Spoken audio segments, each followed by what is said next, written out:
Warren Buffett, formula for success. One good decision every 5 years. What a great way to manage decision-making process, right? This is a guy that's been at it with his company for 58 years, and he credits roughly 12 decisions. So here we go.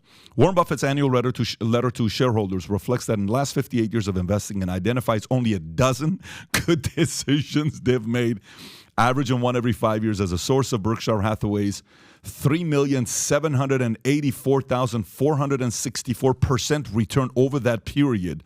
Buffett believes that fewer than 20 decisions made a difference for him, and it's not about getting every decision right, but getting the important decisions phenomenally right. His successful investment strategy involved investing in insensibly priced opportunities at big companies with honest people, competitive advantage, and understandable, enduring, and mouth-watering economics, and partnering with the right people such as Charlie Munger and Ajit Jain. Tom, what do you have to say about this? Well, I think if you look back at it, this kind of goes to, and folks could Google this, and the S&P 500, the longer you look at it, the harder it is to beat, right? You've been in financial services for a long time. The longer you look at it, like 5 years, 10 years, 15 years, you make a little chart, sure, the harder the S&P is to beat. And if you look deeper into that, you can find these stories that tell you that there were 30 days in the history of the S&P that if you miss those 30 days, you really missed something. Like the 2009 had 2 days where there was like these 5% bounce turnarounds. Remember that? Yep. 2009, everybody said, what's going to happen in 2009? All of a sudden, boing, up 5% one day, another 5% one day, and all of a sudden you're 10% for the year. And so what Warren Buffett is coming back and basically saying is, hey, we've made 12 good decisions, and we could probably...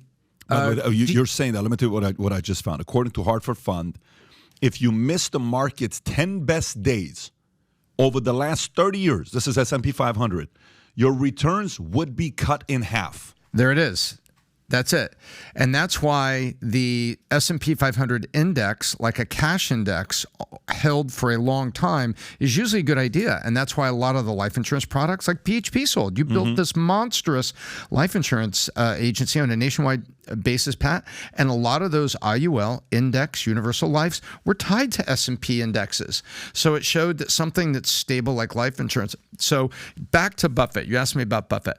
I think if we decode this, we're going to find Buffett is saying, like, the day I invested, the day I went all in on Coke, the day Coca-Cola, the day I went all in on Geico, I'd be willing to bet that his 12 big decisions is probably those days. Because remember, there were days where Buffett decided to go all in on some companies that have come back for him in spectacular fashion. So it sounds to me like he's saying the same thing, like the story you just read, and what the common knowledge among the investment community has been about long-term buy and hold on the S&P 500. Don't miss those days. Yeah.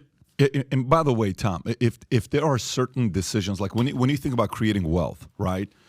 Too many people put this pressure on themselves, I believe, of getting it right every single time, right? It's a different story with investments and things you invest into specifically than it is with, other things you do in your life. With investments, if you get one thing right, that could make you a household name.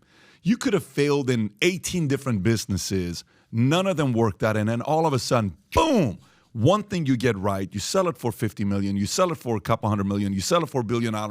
Now everybody goes back and talks about that one success story, right? So Buffett's story validates and hopefully encourages a lot of people to be a little bit more patient. He's selling long-term thinking with how to make your investment decisions. I think it's a great philosophy, especially to learn from a guy like him.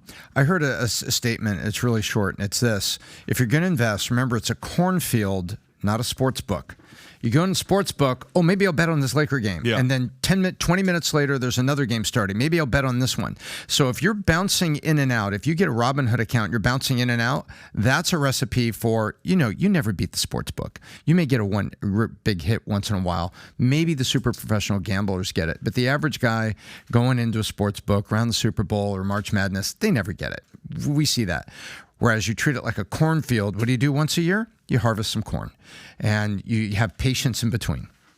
Agree. So if you like this clip and you want to watch another one, click right here. And if you want to watch the entire podcast, click right here.